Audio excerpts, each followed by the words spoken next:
नमस्कार, बहुत स्वागत है आप सबका। मैं पुनीत पाठक और इस वक्त की सुर्खियों के बाद खबरें विस्तार से देखते हैं। मध्य प्रदेश की बड़ी खबरों को विस्तार से जानेंगे। कोरोना के बढ़ते संक्रमण को लेकर सीएम शिवराज सिंह चौहान ने सभी जिलों के आपदा प्रबंधन ग्रुप्स की मीटिंग ली। वीडियो कॉन्फ्रेंसिंग के जरिए हुई इस बैठक में मुख्यमंत्री ने कई अहम निर्देश दिए। कोरोना संक्रमण के बढ़ते मामले को देखते हुए मध्य प्रदेश में पहली से लेकर 12वीं तक की कक्षा और तमाम स्कूल 31 जनवरी तक बंद कर दिए। इसके साथ ही 20 जनवरी से होने वाली प्री बोर्ड की परीक्षा अब टेक होम के जरिए होगी। इसके लिए स्कूल प्रबंधन को व्यवस्था करने का आदेश है। बड़े राजनीतिक या सामाजिक रैली, सभाएं, सब कुछ प्रतिबंधित रहेगा। स्पष्ट किया गया कि प्रदेश में सभी तरह की आर्थिक गतिविधियां चलती रहेंगी। प्रदेश लॉकडाउन जैसा अभी कोई कदम नहीं उठाया जाएगा।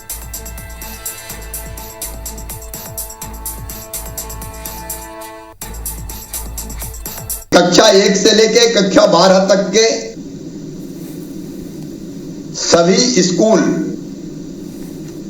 प्राइवेट हो चाहे सरकारी हो, 31 जनवरी तक अभी बंद रहेंगे। कोई भी जुलूस और रैली, राजनीतिक या सामाजिक सभा वो भी प्रतिबंधित रहेगी।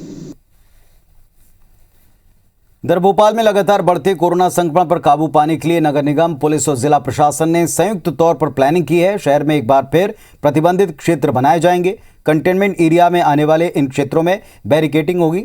नगर निगम इन क्षेत्रों की मॉनिटरिंग करेगा। शहर के कोलार इलाका प्रदेश का सबसे बड़ा हॉटस्पॉट बन चुका है, लिहाजा अब पुलिस सख्ती बरतेगी। साथ ही जिला प्रशासन माइक्रो कंटेनमेंट जोन प्लान पर काम कर रहा है। इसके तहत सिर्फ संक्रमित व्यक्ति के घर पर ही पोस्टर चस्पा किया जा रहा है, लेकिन अब उस क्षेत्र, कॉलोनी या मोहल्ले को प्रतिबंधित किया जाएगा।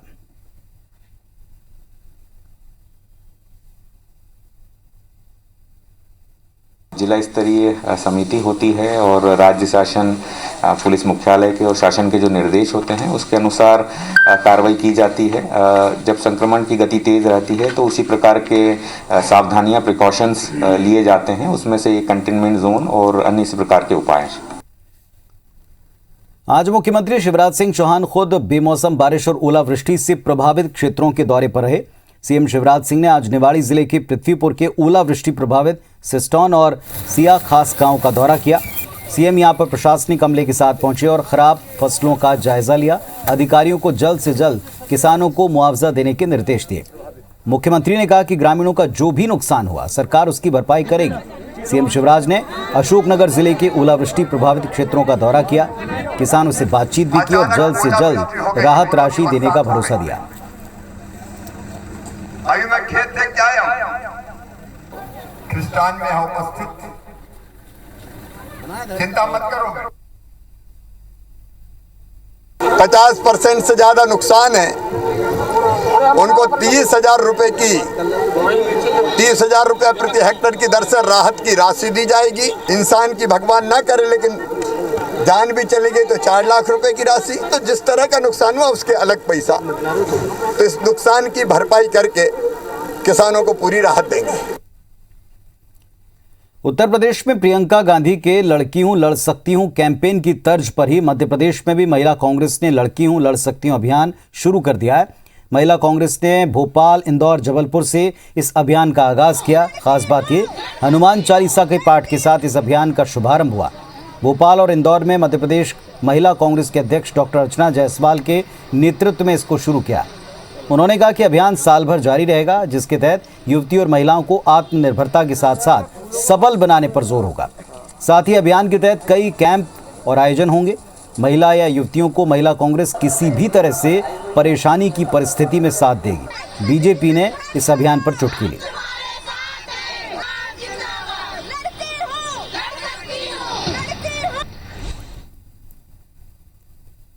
हमारी प्रियंका गांधी जी हैं, उन्होंने जो अभियान चालू किया है लड़की हूँ लड़ सकती हूँ, इसका आगाज आज पूरे मध्य प्रदेश के हर जिले में किया गया है। लड़की हूँ लड़ सकती हूँ, इसका मतलब यह है कि जो सशक्त महिलाएं हैं वो उन महिलाओं को जागरूक करें जो अपने पैरों पे नहीं खड़ी है, जिनको अपने कानून नहीं पता है, उनको जागरूक करने का काम मध्य प्रदेश महिला कांग्रेस करेगी। मैं आपके माध्यम से उनसे पूछना चाहता हूँ, वो हनुमान जी के बारे में कितना जानती हैं? उनको अगर हनुमान जी के बारे में पूछें आप कि हनुमान जी की अगर जो पूरी शुरू से लेके गाथा रही है और उनकी पूरे उन्होंने क्या क्या किए, तो उनको वही नहीं मालूम होगा ये सिर्फ चुनाव है, चुनाव में प्रदर्शन करने के लिए उनको राम भी याद आते हैं, हनुमान भी याद आते हैं। ये मध्य प्रदेश में पंचायत चुनाव, नगरीय निकाय चुनाव के लिए वोटर लिस्ट अब नए सिरे से अपडेट की जाएगी। राज्य निर्वाचन आयोग ने जिला निर्वाचन अधिकारियों को इसके लिए नया कार्यक्रम जारी किया है।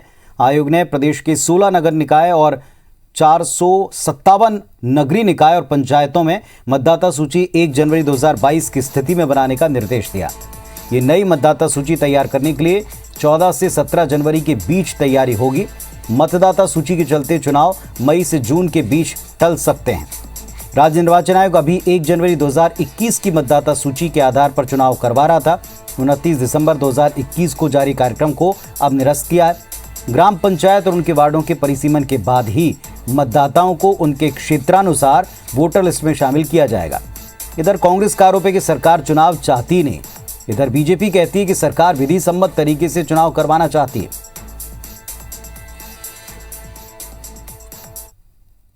ग्राम पंचायतों और नगरीय निकाय दोनों के मतदाता सूची 1/1/2022 के संदर्भ में तैयार करने के लिए निर्देश जारी कर दिए गए हैं। भारत निर्वाचन आयोग की जो मतदाता सूची तैयार होकर अंतिम प्रकाशन हो चुका है। शिवराज सरकार न नगरीय निकाय के चुनाव कराना चाहती, न पंचायत चुनाव कराना चाहती, इसलिए जानबूझकर उन्होंने पहले रोटेशन के बगैर आरक्षण के, बगैर परिसीमन के चुनाव कार्यक्रम घोषित कर दिए, जिसको लेकर न्यायालय में याचिकाएं लगी। मध्य प्रदेश की सरकार मुख्यमंत्री शिवराज सिंह चौहान जी ने नगरीय निकाय या पंचायतों की दृष्टि से कानूनी तौर पर या प्रशासनिक तौर पर जो निर्णय लेने चाहिए, जो परिस्थिति जन्य है, वही निर्णय किए हैं। भोपाल नगर निगम ने स्वच्छता के लिए बनाए गए ब्रांड एम्बेसडर एक्टर रजा मुराद को एक ही दिन में हटा दिया। नगरीय प्रशासन मंत्री भूपेंद्र सिंह ने कहा कि इसके लिए निगम कमिश्नर वीएस चौधरी को आदेश दिया है। रजा मुराद को एक दिन पहले निगम ने ब्रांड एम्बेसडर बनाया था। इसके बाद सोनागिरी खेल ग्राउंड में हुए कार्यक्रम में वो शामिल भी हुए। मंत्री भूपेंद्र सिंह ने बताया कि पत्र में ये लिखा है कि ब्रांड एम्बेसडर ऐसे व्यक्ति को बनाया जाना चाहिए जिसने स्वच्छता में अपना उल्लेखनीय योगदान दिया, भोपाल की संस्कृति से परिचित हो। भोपाल की संस्कृति और स्वच्छता में अच्छा काम करने वाले व्यक्ति या संस्था को ब्रांड एम्बेसडर बनाया जाए।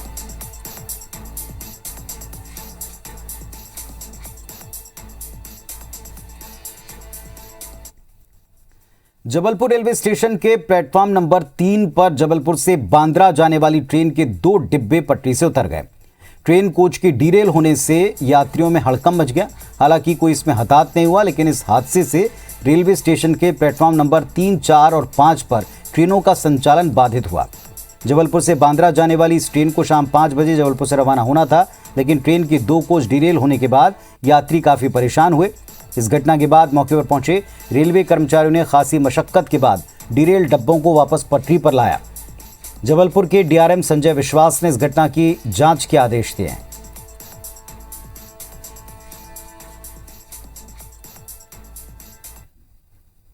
जबलपुर में नकली रेमडेसिविर इंजेक्शन कांड के मुख्य आरोपी सरबजीत सिंह मोखा की मुश्किलें और बढ़ सकती हैं। ईडी ने अब इस मामले में जबलपुर एसपी को एक गोपनीय पत्र लिखा है।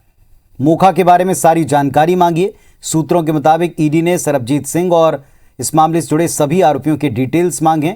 इस केस की एफआईआर, जांच की फाइंडिंग्स और मीडिया रिपोर्ट्स भी इसमें शामिल हैं। ये माना जा रहा है कि ईडी इस मामले में जांच की और कार्रवाई की ज़रूरत समझती है। और आपको बता दें कि सूरत में पकड़ी गई एक फैक्ट्री ने नकली रेमडेसिविर इंजेक्शन का खुलासा किया था, जिससे 500 इंजेक्शन मोखा जबलपुर मंगवा चुके थे। जांच में सामने आया कि मोखा ने अपनी सिटी हॉस्पिटल में 171 मरीजों को 209 नकली इंजेक्शन लगाए हैं। 9 की उनमें से मौत हो गई थी। इस पूरे मामले में सरबजीत सिंह मोखा को सुप्रीम कोर्ट से जमानत मिली, लेकिन अब ईडी के इस पत्र से मुश्किलें और बढ़ सकती हैं। संबंध में एक कम्युनिकेशन आया है जिसमें कि उन्होंने कुछ डिटेल्स मांगे हैं, एफआईआर एंड अदर थिंग्स, तो वो उनको प्रारंभिक जो डिटेल्स हैं उनको उपलब्ध कराए जा रहे हैं। जबलपुर हाईकोर्ट के नाम से प्रिंसिपल सीट यानी कि मुख्य पीठ शब्द हटाने पर रोक लगा दी गई है। दरअसल हाईकोर्ट के चीफ जस्टिस की डिवीजन बेंच ने मामले पर दायर एक याचिका पर सुनवाई की और 9 अक्टूबर को जारी अधिसूचना पर रोक लगा दी। जबलपुर हाईकोर्ट के नाम से मुख्य पीठ शब्द विलोपित कर दिया गया था। हाईकोर्ट ने मामले पर मध्य प्रदेश हाईकोर्ट के रजिस्ट्रार जनरल के खिलाफ नोटिस जारी कर जवाब मांगा है। जबलपुर के नागरिक उपभोक्ता मंच की दायर याचिका में कहा गया था कि भोपाल को प्रदेश की राजधानी बनाने के समझौते के तहत जबलपुर को न्यायधानी का तमगा दिया था और मध्य प्रदेश हाईकोर्ट की मुख्य पीठ स्थापित की थी। 1956 से इस शब्द का इस्तेमाल हो रहा है, लेकिन बीते 9 अक्टूबर को हाईकोर्ट के रजिस्ट्रार जनरल ने हाईकोर्ट रूल्स में संशोधन करते हुए एक अधिसूचना जारी की, जिसमें जबलपुर हाईकोर्ट के नाम से प्रिंसिपल सीट इस शब्द को हटाया। याचिका में से जबलपुर की अस्मिता और जन भावना के खिलाफ बताकर मुख्य पीठ का दर्जा बरकरार रखने की मांग की गई थी। प्रिंसिपल सीट विलोपित हो जाने से मध्य प्रदेश हाईकोर्ट की बेंच का जबलपुर का अस्तित्व पर समझ में आ गया, इसलिए इस याचिका में ये सब तर्क प्रस्तुत किए गए थे, जिसमें आज सुनवाई हुई और माननीय उच्च न्यायालय ने इसमें संज्ञान लेते हुए नोटिस जारी करते हुए हाईकोर्ट को विस्तृत जवाब देने के निर्देश दिए। साथ ही साथ उस नोटिफिकेशन के क्रियान्वयन पर रोक लगा दी। दिल्ली हाईकोर्ट के आदेश पर ग्वालियर में कौटिल्य एकेडमी के 3 संस्थानों पर छापे मारे गए और वहां से संस्थान से संबंधित सभी दस्तावेजों को जब्त किया। एकेडमी संचालक तरुण शर्मा पर कॉपीराइट वायलेशन का आरोप है। अप्रैल 2021 में कौटिल्य एकेडमी की फ्रेंचाइजी समाप्त हो चुकी। फ्रेंचाइजी समाप्त होने के बावजूद संचालक इस नाम का इस्तेमाल कर अपनी एकेडमी चला रहे थे। कौटिल्य एकेडमी के ओनर ने इसकी शिकायत हाईकोर्ट में की, जिस पर दिल्ली हाईकोर्ट के आदेश के बाद 3 लोकल कमिश्नर्स को नियुक्त करके इसमें कार्रवाई करने के लिए ग्वालियर भेजा गया। कौटिल्य एकेडमी है, उनका फ्रेंचाइजी पहले यहाँ पर ग्वालियर में था, जो कि अप्रैल 2021 में फ्रेंचाइजी समाप्त हुआ। लेकिन इन्होंने क्या करा, अपने नाम की ब्रांडिंग करते हुए कौटिल्य एकेडमी को यथावत रख करके चालू कर दिया उसको चलाना। इसलिए इनके खिलाफ ट्रेडमार्क और कॉपीराइट एक्ट के तहत कार्रवाई हुई है, जिसमें दिल्ली कोर्ट से ऑर्डर हुआ कौटिल्य से संबंधित सारा जितना भी उनके पास मटेरियल नाम वगैरह जो है उसे सील कर दिया जाए, प्लस इनको स्टे कर दिया गया है। सिंगरौली जिला प्रशासन ने अवैध कोयला भंडारण को लेकर कार्रवाई की है और 10 करोड़ कीमत का कोयला जब्त किया है। दरअसल कलेक्टर को अवैध कोयले के भंडारण की सूचना मिली, जिसे लेकर कलेक्टर ने एक टीम गठित की। टीम को गोरबी ब्लॉक में करीब 41,500 टन अवैध कोयले का भंडारण मिला, जिसे लेकर जरूरी दस्तावेज के देने पर कोयले को जब्त किया गया। कार्रवाई में ट्रांसपोर्ट कंपनियों के संचालकों के खिलाफ खनन, परिवहन और भंडारण के नियम के तहत मामला दर्ज हुआ है। आपको बता दें, ट्रांसपोर्ट कंपनी RKTS के यार्ड से 15,000 टन, गैलेट इस्पात लिमिटेड से 4,000 टन, संगीता सेल्स के पास से 4,000 टन, महावीर कोल सर्विसेज के पास से 3,500 टन और इनोसेंट ट्रेडर्स लिमिटेड से 4,500 टन, कोल हब से 1,500 टन, फ्यूलको कोल इंडिया लिमिटेड के पास से 6,000 टन और स्वामी फ्यूल के पास से 4,000 टन अवैध कोयला बरामद हुआ है। मामले में कलेक्टर ने कहा कि प्रदूषण नियमों का उल्लंघन हुआ, इसे लेकर भी मामला दर्ज होगा। अभी उन्होंने जो पूरी तरीके से रिपोर्ट प्रस्तुत नहीं की है, उसमें जो आ रहा है कि काफ़ी बड़ी मात्रा में जो वहाँ भंडारित जो कोयला मिला है, तो उसके हिसाब से अब आगे जो हमारी टीम से उसमें जो प्रतिवेदन प्रस्तुत करेगी, जिसके बेसिस पर आगे उसमें कार्रवाई है। भोपाल के अशोका गार्डन इलाके में कल देर रात हुई बर्थडे पार्टी में 2 परिवारों में झगड़ा हो गया, जिसमें जमकर चाकू और तलवारें चली। एक युवक की मौके पर मौत हो गई। पुलिस ने बताया कि दोनों पक्ष आपराधिक गतिविधियों में लिप्त हैं। इस पर कई मामले दर्ज हैं। जिस युवक की मौत हुई वो भी कई अपराधों में नामजद आरोपी रहा है। मृतक की शिनाख्त भानपुर में रहने वाले मोनू मटका और विनय शर्मा के तौर पर हुई। मोनू अपने दोस्त के फोन पर मौके पर पहुंचा हुआ था। झगड़े के दौरान उसने सीने में किसी ने चाकू घोंप दिया और इससे उसकी मौत हो गई। पुलिस ने 2 FIR दर्ज किए। पुलिस ने मोनू की हत्या में प्रमोद और प्रकाश को आरोपी बनाया। जो घटना में मृतक है उसका आपराधिक रिकॉर्ड है पूर्व से, 11 अपराध उसके विरुद्ध पंजीबद्ध हैं। पुलिस द्वारा प्रतिबंधात्मक कार्रवाई भी उसके ऊपर पेश की गई है और पूर्व से ही इन पक्षों के बीच में अभी तक जानकारी मिली है कि कुछ विवाद था, जिसके कारण ये पक्ष वहां पे पहुंचा और उस दौरान जो विवाद है वो बढ़कर इस गंभीर घटना में पहुंचा। राजगढ़ से खबर है, जहां बंदर की मौत पर भोज कराकर भीड़ जमा करने के मामले में ग्रामीणों पर केस दर्ज हुआ है। ग्रामीणों पर आपदा प्रबंधन अधिनियम समेत कई धाराओं के तहत मुकदमा दर्ज हुआ है। दरअसल 29 दिसंबर को खिलचीपुर के डालूपुरा गांव में एक बंदर की बीमारी की वजह से मौत हो गई, जिसके बाद ग्रामीणों ने शोक मनाते हुए हिंदू रीति रिवाज से उसका अंतिम संस्कार किया, मृत्यु भोज कराया। हजारों की संख्या में लोग इसमें जमा हुए थे। पुलिस ने गांव के अर्जुन सिंह और हरि सिंह समेत अन्य लोगों पर केस दर्ज किया। मौत के बाद बंदर की शव यात्रा निकाली गई थी। वहीं 10 दिन बाद ग्रामीणों ने अस्थियों को उज्जैन में विसर्जित भी किया। रस्मा किया उनका बंदर का। हाँ, तो आज ये मृत्यु भोज का कार्यक्रम है। मृत्यु भोज का कार्यक्रम है। तो इसका क्या इंसान जैसे आपने कार्यक्रम? इंसान जैसे कार्यक्रम किया सर। क्यों? हनुमान जी का रूप मानते हैं उनको। एक बंदर जो बुधवार को उसका देहांत हो गया था, इसका कल मृत्यु भोज का आयोजन ग्राम के अर्जुन सिंह सोनिया, हरि सिंह सोनिया द्वारा किया गया, जिसमें कि काफी संख्या में भीड़ इकट्ठी हुई। मध्य प्रदेश में बीते हफ्ते हुई बारिश के बाद एक बार फिर से ठंड ने अपना असर दिखाना शुरू कर दिया। प्रदेश के सभी जिलों में न्यूनतम तापमान 10 डिग्री के नीचे है। मौसम विभाग के मुताबिक उत्तर से आ रही बर्फीली हवाओं के चलते प्रदेश में कड़ाके की सर्दी पड़ रही है और आने वाले 2 से 3 दिन तक प्रदेश में ऐसा ही मौसम रहने का अनुमान है। मध्य प्रदेश के उत्तरी हिस्से खासतौर पर ग्वालियर, सागर, रतलाम में घना कोहरा रहेगा। साथ ही धार, रतलाम में कोल्ड वेव चल सकती है। इंदौर, उज्जैन, सिवनी, बैतूल, खंडवा, खरगोन, शाजापुर में कोल्ड डे रहने के आसार हैं। मौसम में क्या है कि अभी नॉर्थर्ली विंड चल रही है, इसकी वजह से अभी जो है पूरे मध्य प्रदेश में ही टेम्परेचर 10 के और उसके नीचे आसपास चल रहे हैं और अभी 2-3 दिन अगले यही कंडीशन रहेगी, कुछ चेंज होंगे नहीं मिनिमम टेम्परेचर में। कोल्ड वेव जो है आपके यहाँ पर सागर में आज हुआ है और कोल्ड जो है आपके कल जो है सिवनी, विदिशा, उज्जैन, रतलाम, धार, शाजापुर, बैतूल और इंदौर में रिकॉर्ड किया गया था। कान्हा पार्क में पर्यटकों को अपने निराले अंदाज से लुभाने वाले मुन्ना टाइगर की मौत के बाद अब बालाघाट नगर निगम उसकी याद में उसकी आकृति बना रहा है। और ख़ास बात यह कि मुन्ना टाइगर की इस आकृति को वेस्ट, पॉलीथिन और प्लास्टिक से बनाया गया है। स्वच्छता सर्वेक्षण 2022 के तहत मोती गार्डन में मुन्ना बाग की याद को सहेजने के लिए उसकी आकृति बनाई गई। यहाँ आने वाले लोग पॉलीथिन के उपयोग से होने वाले नुकसान के बारे में भी जान पाएंगे और बच्चे मुन्ना टाइगर का इतिहास भी जानेंगे।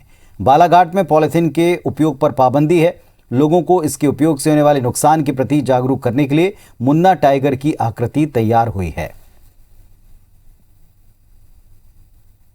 ये मैसेज दे पाए सभी नगरवासियों को कि अगर हमने पॉलीथिन का उपयोग, बॉटल्स का उपयोग, थर्मोप्लास्ट से बनी हुई सामग्री का उपयोग हम ना करें, जिससे कि हम वन्य प्राणियों को बचा सकें। अलग मीडिया में बहुत सारे काम किए हैं, लेकिन अभी मैं पहली बार मेरा एक्सपीरियंस है और मुझे मज़ा भी आ रहा है कि मैं वेस्ट मटेरियल को यूज़फुल बना रही हूँ। पानी की बॉटल्स हमने यूज़ की है, जो हम लोगों ने मतलब रेस्टोरेंट में जो पानी 1 टाइम यूज़ होती है बॉटल, तो वो रखी थी सब मतलब रेस्टोरेंट से, तो सारे हम लोग वहाँ से लेके मशरूम में यूज़ किया है। अभी इसमें भी यूज़ करेंगे हम लोग टाइगर में।